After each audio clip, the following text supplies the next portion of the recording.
हरिओम। नमस्कार दोस्तों, एक बार फिर से कर्मकांड बाय आनंद पाठक में आप सभी का मैं स्वागत करता हूँ। मित्रों, बहुत सारे लोग मुझे व्हाट्सएप करते हैं, ईमेल करते हैं या कमेंट भी करते हैं और कहते हैं कि हम आपको हृदय से गुरु या गुरु समान मानते हैं और हमें आपसे दीक्षा चाहिए। हालांकि मैं उन सभी लोगों का तहे दिल से, हृदय से वंदन, आभार स्वीकार करता हूँ और मैं स्वयं उनको प्रणाम भी करता हूँ। किंतु दीक्षा क्या कोई सरल विधान है? दीक्षा लेना या देना कोई सरल बात है, आम बात है, या क्या फ़ोन पे या टीवी पे या किसी कॉल के माध्यम से या वीडियो कॉल के माध्यम से अभी जो दीक्षाएं लोग दे रहे हैं और ले रहे हैं, क्या वो सही में सही है? ये प्रश्न मैं अपने आप से भी पूछता हूँ और आपसे भी पूछना चाहता हूँ। तो मैं कहूँगा कि ये सदंतर या तदंतर शास्त्र के विरुद्ध है। क्यों ऐसा कह रहा हूँ? वैसे तो बहुत सारा संशोधन किया है, करीब करीब मेरे पास 7 से 8 पेज इसके ऊपर मैंने रिसर्च किया है और बहुत सारे ग्रंथों का मैंने प्रमाण भी लिया है। जैसे धर्म सिंधु है, निर्णय सिंधु है, हमारे जो 18 पुराण है उसमें से भी बहुत सारे पुराणों का सहारा लिया है। कुलार्णव तंत्र का सहारा लिया है, डामर तंत्र का मैंने सहारा लिया है, रुद्रयामल का मैंने सहारा लिया है, विष्णु यामल का मैंने सहारा लिया है, समय तंत्र का मैंने सहारा लिया है, योगिनी तंत्र का मैंने सहारा लिया है। इसके पश्चात वाराही तंत्र का मैंने सहारा लिया है, सनत कुमार संहिता का मैंने सहारा लिया है, श्रीमद् भागवत का सहारा लिया है, रामायण का सहारा लिया है, मुंडमाला तंत्र का मैंने सहारा लिया है और काफ़ी सारे ग्रंथ हैं जैसे शक्ति मंत्र या शक्ति तंत्र है, दुर्गा कल्पद्रुम आदि बहुत सारे, और गणेश पुराण का भी मैंने सहारा लिया है। और बहुत सारे ग्रंथों का रिसर्च संशोधन करने के बाद मुझे पता चला है कि यह एक सामान्य विधान नहीं है। हालांकि मुझे पहले से पता है, किंतु मैं यह वीडियो सार्वजनिक बनाता हूं और ज़्यादातर मैं कोशिश करता हूं कि कोई ना कोई आपको एविडेंस दूं, रेफरेंस दूं। तो जितने भी ग्रंथों का मैंने नाम बोला, उन सभी ग्रंथों में से मैंने ये दीक्षा के विषय में जो है वो थोड़ा बहुत जो मटेरियल है वो मैंने प्राप्त किया है, जो मैं आपको सरल भाषा में समझाऊंगा, क्योंकि इसमें जो सब लिखा हुआ है वो काफ़ी कठिन भाषा में है। इन सभी ग्रंथों के सार में मुझे ये चीज़ पता चली है, खास करके नारद पुराण में यह बहुत विस्तार से दिया हुआ है कि अपनी राशि के अनुसार अनुकूल देवता की उपासना के लिए या मंत्र की उपासना के लिए नक्षत्र का चयन, जो अपनी राशि में जो चंद्र राशि के अनुसार हमारा जो नक्षत्र होता है या राशि होती है, चंद्र राशि, उसके मुताबिक अ क थ ह चक्र देखना पड़ता है, हलाहल चक्र देखना पड़ता है, कूर्म चक्र देखना पड़ता है और अन्य भी कई सारे विधान है। उसके पश्चात दूसरा जो सर्व सामान्य इन ग्रंथों का नियम है कि दीक्षा लेने के लिए शुभ मुहूर्त की आवश्यकता होती है। जैसे उसमें योग देखा जाता है, तिथि देखी जाती है, करण देखा जाता है, कौन सा दिन यानी वार देखा जाता है, नक्षत्र देखा जाता है और डिटेल में अगर जाए तो बहुत सारे अन्य जो योग बनते हैं वो सारी चीज़ें इसमें देखी जाती है। उसके पश्चात दीक्षा का दिन तय होता है। किंतु दीक्षा के कुछ सर्वसामान्य जो नियम है वो मैं बताऊं। जैसे सूर्य ग्रहण होता है तो दीक्षा के लिए उत्तम माना गया है। जैसे युग आदि जो तिथि होती है, जहाँ से युगों का आरंभ हुआ था और हो रहा है, तो वो युगादि आरंभ तिथि जो होती है वो दीक्षा के लिए शुभ होता है। जैसे रवि पुष्य या गुरु पुष्य नक्षत्र होता है तो वो दीक्षा के लिए एक अच्छा दिन होता है। जैसे मान लीजिए आपको बिना जैसे मान लीजिए आपने बिना किसी गुरु से मंत्र मांगे ही, गुरु ने अपनी स्वेच्छा से अगर आपको मंत्र दिया है तो कोई मुहूर्त देखने की आवश्यकता नहीं है। जैसे आपको स्वप्न में कोई मंत्र मिला है तो वो भी सिद्ध हो जाएगा, वो भी सिद्ध कहलाता है, तो उसके लिए कोई शुभ मुहूर्त देखने की आवश्यकता नहीं है। फिर जैसे कुलार्णव तंत्र कहता है कि सप्तमी रविवारे च सोमे दर्शनस्तथैव च चतुर्थी कुजवारे च अष्टमी च बृहस्पतौ। फिर रुद्रयामल कहता है कि पुण्य तीर्थे कुरुक्षेत्र देवी पीठ चतुष्टये प्रयागे श्री गिरौ काश्यम काला कालम न शोधयेत। ऐसे संस्कृत में भी मैंने श्लोकों का संशोधन किया है, किंतु मैं आपको यही चीज़ हिंदी में बता दूं।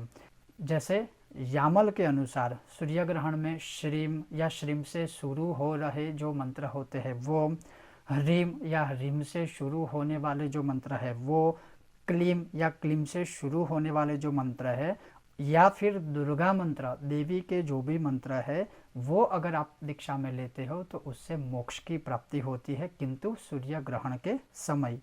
फिर कहते हैं कि सोमवारी अमावस्या यानी सोमवती अमावस्या, भौमवारी चतुर्दशी यानी मंगलवार हो और चतुर्दशी की तिथि हो, या फिर रविवार हो और सप्तमी तिथि हो यानी भानु सप्तमी में अगर आप नया मंत्र ग्रहण करते हो अपने गुरु के माध्यम से, गुरु दीक्षा में अगर आपको मंत्र मिलता है तो कहा गया है कि उसका फल 100 सूर्य पर्वों के समान है। इतना अद्भुत इसका फल है, किंतु जो योग या जो दिन मैंने आपको बताए उस दिनों में अगर आप दीक्षा लेते हो, यह तब की बात है। कुलार्णव तंत्र का भी ये मत है कि अगर रविवार हो और सप्तमी तिथि हो, सोमवार हो और अमावस्या हो, मंगलवार हो और चतुर्थी हो, या बृहस्पतिवार हो और अष्टमी हो, बृहस्पतिवार हो और अष्टमी तिथि हो, तो ये सब देव पर्व के समान माने गए हैं। इन दिनों में दीक्षा अवश्य ग्रहण करनी चाहिए। फिर रुद्रयामल कहता है कि पुण्य क्षेत्र, जहाँ पर पुण्य क्षेत्र है वो, कुरुक्षेत्र जहाँ कुरुक्षेत्र है वो, फिर प्रयाग में श्रीशैलम यानी श्रीशैलम जहाँ महादेव जी स्वयं निवास करते हैं वहाँ पर, और काशी में कालाकाल का विचार नहीं करना चाहिए। यानी इसका मतलब ये होता है कि अगर आप इन जगहों पर दीक्षा लेते हो तो वहाँ मुहूर्त या कुछ भी देखने की कोई भी आवश्यकता नहीं है। विष्णुयामल कहते हैं, विष्णुयामल में लिखा हुआ है कि प्रतिपदा से नवमी तक की तिथि दीक्षा के लिए ले सकते हैं, चाहे देव की हो या देवी की हो। यह काल शुक्ल पक्ष का होना चाहिए, यानी शुक्ल पक्ष में प्रतिपदा से लेकर नवमी तक किसी भी तिथि में हम दीक्षा ले सकते हैं या दीक्षा दे सकते हैं। शुक्ल अष्टमी जो है वो सर्वोत्तम है, उस दिन अगर दीक्षा ली जाए तो बहुत सर्वश्रेष्ठ है। अब आगे भी सुनिए, उसमें भी लिखा है कि शारदीय नवरात्रि हो, जब शारदीय नवरात्रि हो उसमें भी दुर्गाष्टमी यानी अष्टमी हो शुक्ल पक्ष की, तो उसमें अगर दीक्षा ली जाए या दीक्षा दी जाए तो उससे उसके समान कोई सर्वश्रेष्ठ उत्तम दीक्षा नहीं है। और इस समय में यानी ऐसे दिनों में कोई दीक्षा काल चक्र मुहूर्त आदि कुछ भी देखना ज़रूरी नहीं है। आप सीधा ही दीक्षा इन दिनों में ले सकते हो या दीक्षा दे सकते हो।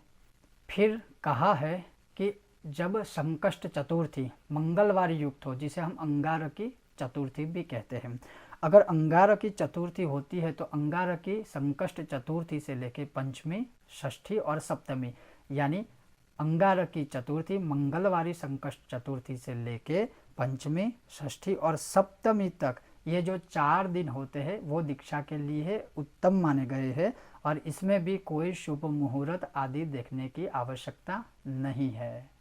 अब समय तंत्र क्या कहता है, तो उसके अनुसार युगादि तिथि, जैसे मैंने पूर्व में आपको बताया कि जिस युग का आरंभ जिस तिथि में हुआ था वह युगादि तिथि।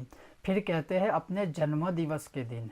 अब यहाँ पर शास्त्र की उत्तम बात है, जन्म दिवस यानी जिस तिथि में हमारा जन्म हुआ है उस तिथि की बात है। और दूसरा विकल्प ये भी बताया है कि जिस दिन यानी जिस वार, चाहे सोमवार हो या मंगलवार हो, जिस वार में हमारा जन्म हुआ है, किंतु मैं यही कहूँगा कि तिथि के अनुसार ही फॉलो करें। जिस तिथि में हमारा जन्म हुआ है उस दिन भी दीक्षा ली जा सकती है। फिर कहा है विवाह दिवस, यानी परिणीत अगर कोई दंपति है तो जिस तिथि में विवाह हुआ है, जिस तिथि के दिन विवाह हुआ है, उस विवाह के दिवस भी आप चाहो तो दीक्षा दे सकते हो या दीक्षा ले सकते हो। फिर कहा है जो अयन है, उत्तर अयन और दक्षिण अयन, जिस दिन से उत्तर अयन की शुरुआत होती हो या जिस दिन से दक्षिण अयन की शुरुआत होती हो उस दिन भी दीक्षा ली जा सकती है, कोई शुभ मुहूर्त देखने की आवश्यकता नहीं है। फिर जैसे पूर्व में मैंने बताया कि अगर गुरुदेव आपको अपनी इच्छा से, यानी गुरुदेव अपनी स्वयं की इच्छा से अगर आपको बुलाकर मंत्र प्रदान करते हैं तो कोई शुभ मुहूर्त देखने की आवश्यकता नहीं है। वो मंत्र स्वयं ही सिद्ध आपको प्रदान करते हैं, तो वह मंत्र ऑटोमेटिकली ही आपके पास आते ही या दीक्षा में आपको प्राप्त होते ही वह सिद्ध हो जाता है। योगिनी तंत्र के अनुसार ग्रहण काल यानी सूर्य ग्रहण काल में और महातीर्थ नदियों का जहाँ पर निवास है उस क्षेत्र में अगर आप दीक्षा लेते हो, वहाँ पर कोई शुभ मुहूर्त देखने की आवश्यकता नहीं है। कहाँ पर किस स्थान पर दीक्षा लेनी चाहिए तो वो सुनिए।